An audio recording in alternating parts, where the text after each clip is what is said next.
ରାଣୀ କଣ ଗୋଡ଼ ବାଣ ପଡ଼ିଲା ଗାଧେଇ ସାରିଲାଣି? ଆରେ ସେ କାମ କଣ ଆଉ ବାକି ଅଛି?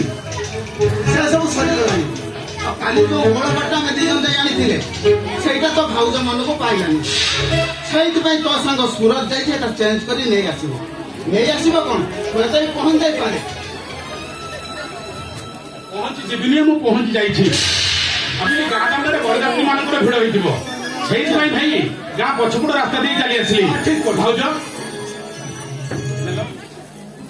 এই বড় পাটটা নেই আমার রানীকে বেঁধে দিও। ଆଉ ଗୋଡ଼ ବାଟର ଆବଶ୍ୟକ ନାହିଁ ସର। ଆରେ ଶୁଣୁ, ଆରେ ଘର କେତେ ଘଣ୍ଟା ହେଲାଣି? বড় ଆଉ ଆସିବନି ଭାଇ। ଘର ଆସିବନି?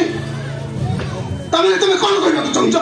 ମୋ ଭାଇ ରାଣୀ ବିରୁଦ୍ଧରେ ମିଛ କଥା କହି ସେ ବରକୁ ଫେରେଇ ଦେଇଛନ୍ତି।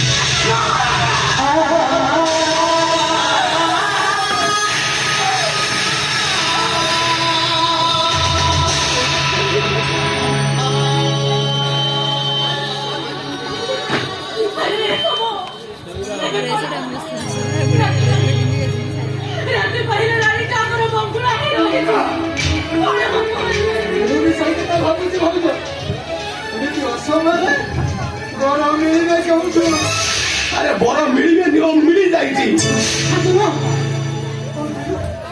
ମିଳି ଯାଇଛି। ଜଲ୍ଦି କହ କଣ କେଉଁଠି ମିଳିବେ? ଏ ଶାନ୍ତନୁ, ବାହିବା ପୂର୍ବରୁ ବରକୁ ଧରି ଆସିବା। ଶାନ୍ତନୁ, ଆତନୁ ଆରେ ସେ ବড় ଠିକଣା ତୁ କହ। ସେ ବଡ଼ କିଏ କହ? সে বড় হচ্ছু তু।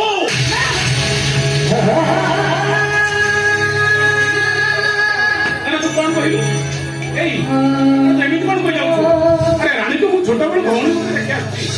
ତା ଛଡା ପ୍ରତିବର୍ଷ ସେ ମମତାରେ ମୋ ହାତରେ ରାକ୍ଷୀ ବାନ୍ଧି ଦିଏ। ଆଉ ସେଇ ରାଣୀ ହାତ ଧରି ମୁଁ ସାରା ଜୀବନ ଚାଲିବି କେମିତି?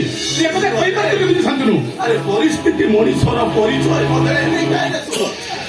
যেମିତି ମୁଁ ଆଜି ତତେ ବାଧ୍ୟ କରୁଛି। ଶାନ୍ତନୁ, ତୁ ବେଦିକି ଯିବାକୁ ରାଜି ହେଇଯା ସୁରଜ। ତୁ ବେଦିକି ଯିବାକୁ ରାଜି ହେଇଯା। ଏ ସୁମେଶ, ଆରେ ତୁ ଟିକେ ବୁଝିବାକୁ ଚେଷ୍ଟା କର। ଆରେ ଘରେ ଆମର ଡାଡି ଅଛନ୍ତି, ସାନ ଭାଇ ବିରାଟ ଅଛି। ସେମାନଙ୍କୁ ନ ଜଣାଇ ମୁଁ ଯଦି ଏତେ ବଡ଼ ନିଷ୍ପତ୍ତି ନେବି ବାପାଙ୍କ ମନରେ ଦୁଃଖ ଆସିବନି? ଆରେ ତୁ ଟିକେ ଚିନ୍ତା କର ଭାଇ, ତାকে ଚିନ୍ତା କର। ମୋ ସାଙ୍ଗ ମନେ କରିଦେବି। ତମେ ଆମ କଥାରେ